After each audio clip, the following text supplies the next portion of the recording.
Shalom teman-teman, pada saat ini kelompok 3 akan menjelaskan kekristenan Indonesia di era Belanda dan nasionalisme Indonesia.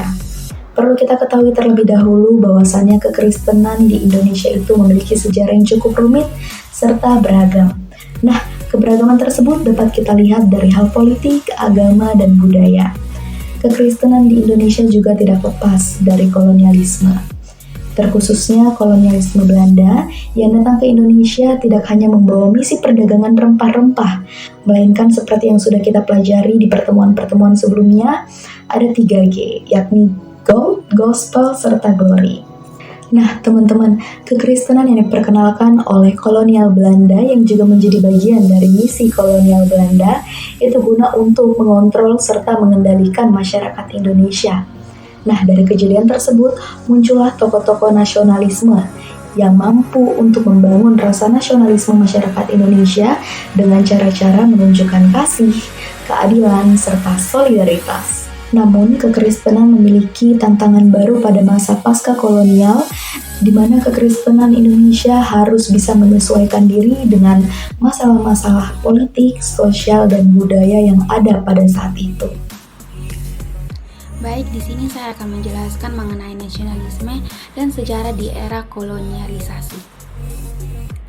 Jadi teman-teman, nasionalisme itu bisa kita pahami sebagai kesadaran semua masyarakat untuk hidup bersatu dalam suatu negara yang merdeka.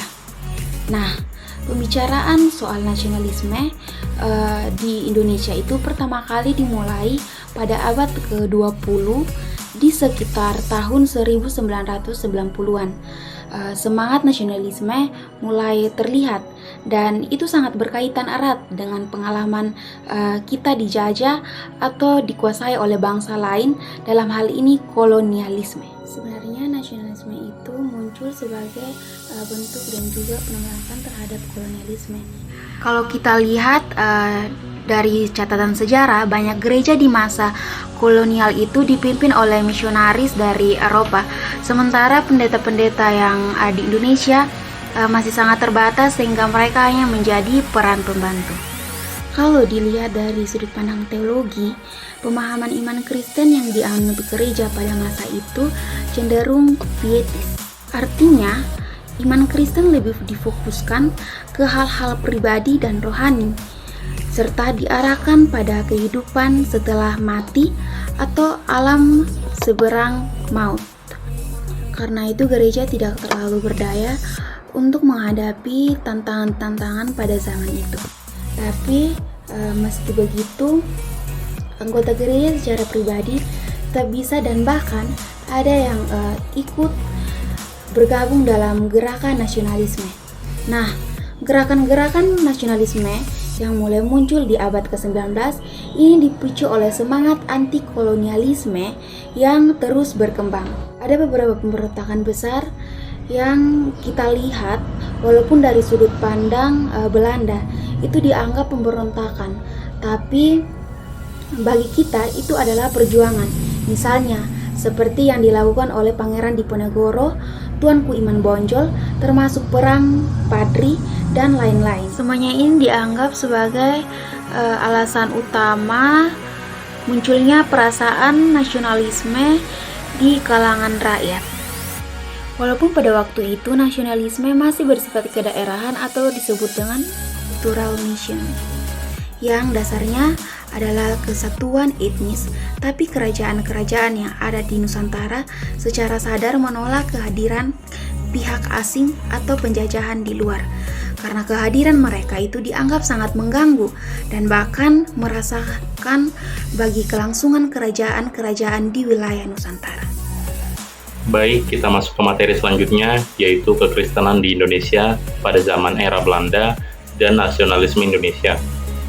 Perlu kita ketahui bahwa kekristenan masuk ke Indonesia itu yang dibawa oleh kedatangan bangsa Portugis ke Indonesia pada abad ke-16.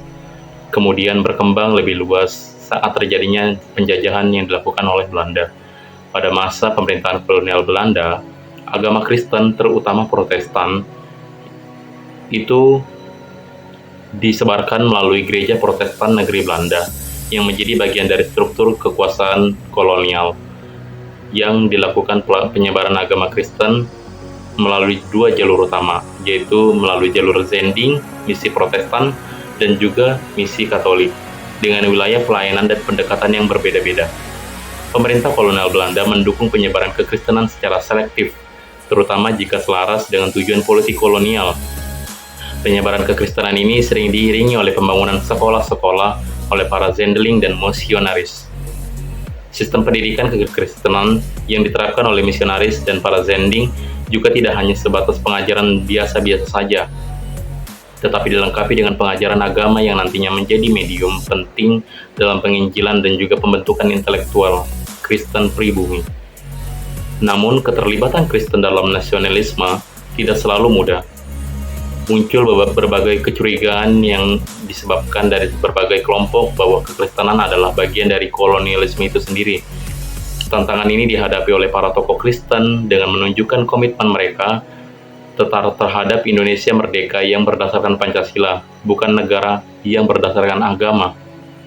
Tokoh seperti Johannes Leimena menjadi simbol penting umat Kristen yang mendukung penuh semangat nasionalisme dan kebinekaan. Secara keseluruhan, kekristenan di Indonesia pada era kolonial Belanda bukan hanya menjadi warisan kekuasaan Barat, tetapi juga bertransformasi menjadi kekuasaan sosial yang turut membentuk bangsa Indonesia yang menjadi modern. Kekristenan dan nasionalisme di Indonesia. Kehadiran agama Kristen di Indonesia bukanlah sesuatu hal yang baru, sebab agama ini sudah masuk ke Nusantara jauh sebelum kemerdekaan bangsa Indonesia. Berbagai gereja Kristen seperti HKBP, GKE, KGPM, GPM telah mampu menyesuaikan diri dengan budaya setempat, sehingga menunjukkan bahwa kekristenan tidak hanya berperan sebagai agama dari luar, tetapi juga telah berbaur dengan identitas lokal dan ikut membangun masyarakat yang majemuk. Namun, untuk memahami peran kekristenan dalam konteks nasionalisme, penting untuk menelusuri sejarah perkembangannya lebih mendalam. Pada tahun 1950, Indonesia menghadapi berbagai tantangan, khususnya dengan munculnya berbagai pemberontakan daerah. Masa itu menjadi ujian bagi bangsa Indonesia untuk menjaga persatuan nasional. Di tengah situasi tersebut, pada 25 Mei 1950 berdirilah Dewan Gereja-Gereja di Indonesia atau biasa disebut dengan DGI, yang terdiri dari gereja-gereja dengan latar belakang suku, teologi, dan tradisi yang beragam.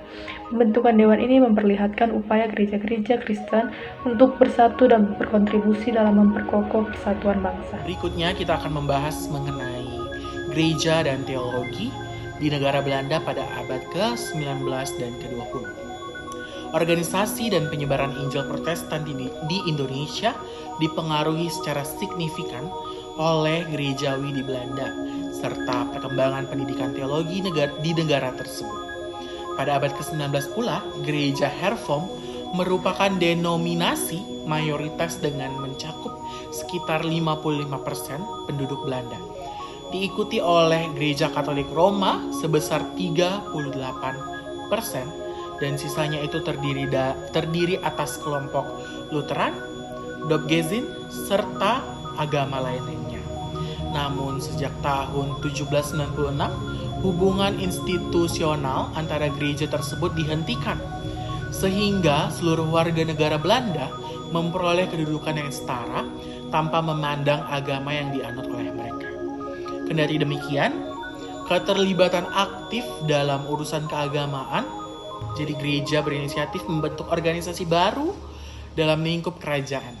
Pada masa itu pula, dan pada periode yang sama pula, muncul suatu aliran teologi yang memberikan pandangan besar terhadap misi perkabaran Injil di Indonesia, yaitu yang teman-teman sudah baca, teologi etis. Menurut pandangan teologi ini, seseorang yang mengaku sebagai Kristen harus menunjukkan kebenaran tidak hanya dalam pengakuan iman rasuli yang biasanya di hari Minggu kita selalu ucapkan, melainkan juga melalui sikap batin dan tindakan nyata. Setiap individu Kristen dipanggil untuk hidup sesuai dengan teladan Kristus, sehingga melalui hidup mereka dan hidup kita, Kristus itu dapat dinyatakan sebagai kebenaran. Pokok ajaran Pokok ajaran dari teologi ini adalah pertobatan yang dianggap sebagai langkah awal menuju kehidupan baru. Dengan demikian, gereja dipahami sebagai komunitas yang telah mengalami pertobatan dan menerima hidup baru yang dibina untuk menghayati kehidupan ilahi dan hidup dalam kebenaran itu sendiri. Dengan demikian, itu merupakan bagian dari gereja dan teologi di negara Belanda pada abad ke-19 dan ke-20.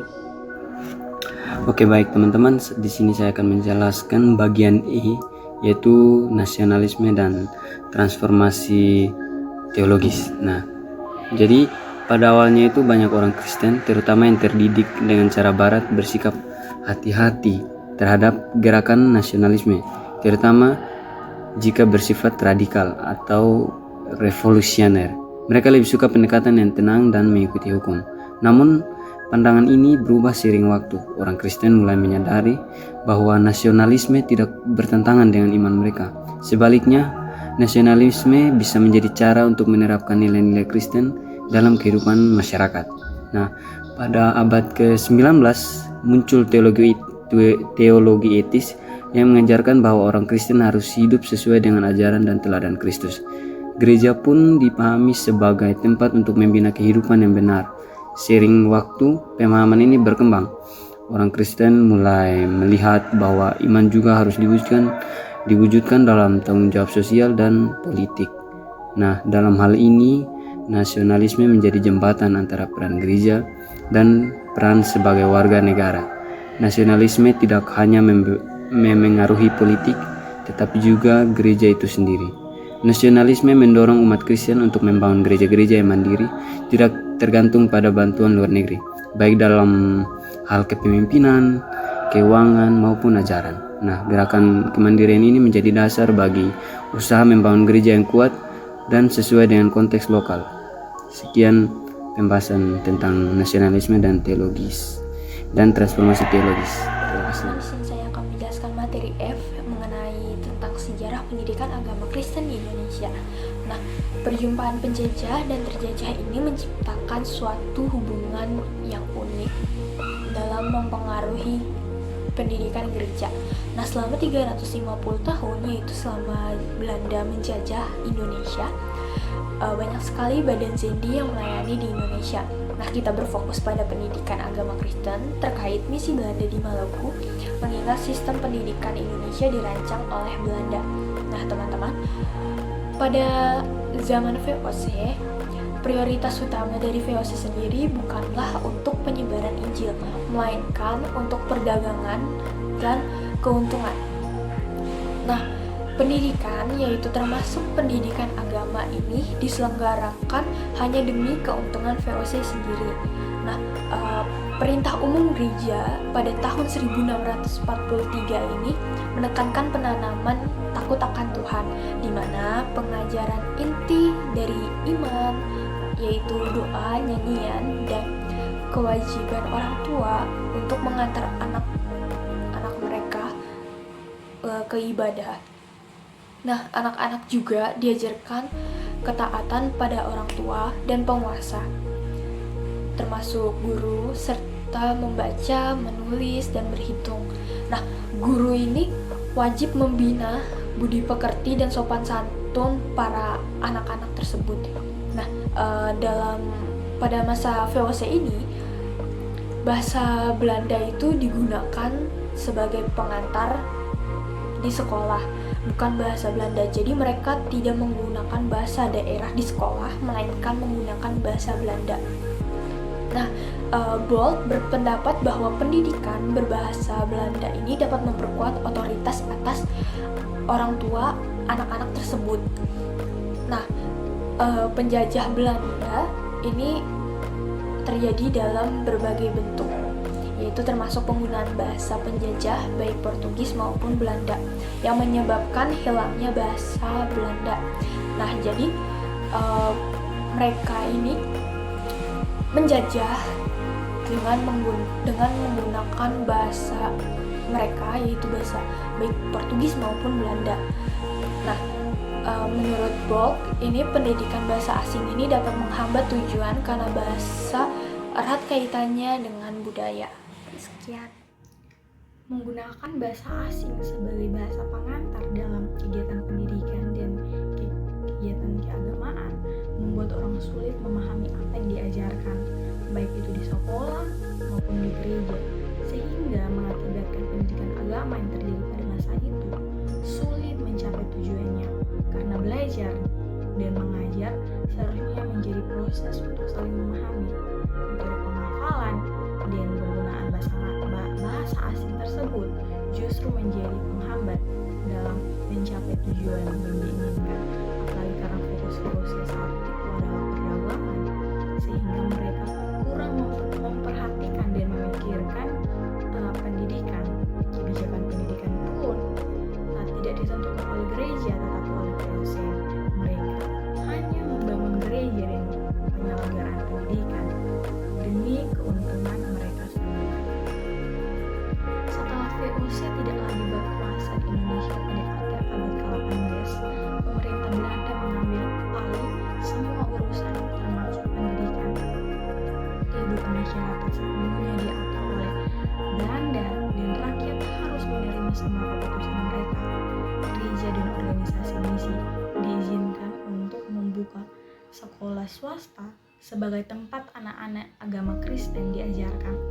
Sekolah minggu juga didirikan dengan gaya khas Eropa. Sejak tahun 1830, pendidikan lebih banyak ditangani oleh organisasi misi Protestan yang bernama Netherlands Sandeling Genootschap. Awalnya pendidikan dijalankan oleh pemerintah Belanda, lalu dilanjutkan oleh lembaga-lembaga misi. Menurut Jan Aritonang, lembaga-lembaga ini mengikuti pola pendidikan yang sama dengan yang dibuat oleh pemerintah Belanda. Ini menunjukkan bahwa pendidikan pada masa itu tidak memperhatikan budaya lokal dan adat masyarakat. Budaya Indonesia dianggap lebih rendah dibandingkan budaya Barat, bahkan seringkali dianggap sesat dan tidak benar. Dari materi yang telah kami sampaikan, maka kesimpulannya yaitu pada masa awal gereja-gereja Indonesia banyak terlibat dalam struktur kekuasaan kolonial dan sering dipandang sebagai bagian dari alat politik penjajah. Namun, kalau dilihat lebih mendalam, perjalanan kekristenan Indonesia tidak berhenti hanya sebagai bagian dari sejarah kolonial. Banyak sekali tokoh-tokoh Kristen yang justru berperan penting dalam perjuangan nasional dan turut serta dalam memperjuangkan kemerdekaan Indonesia. Seperti contohnya ada Johannes Lemena, ada Sam Ratulangi, dan ada A.A. Maramis.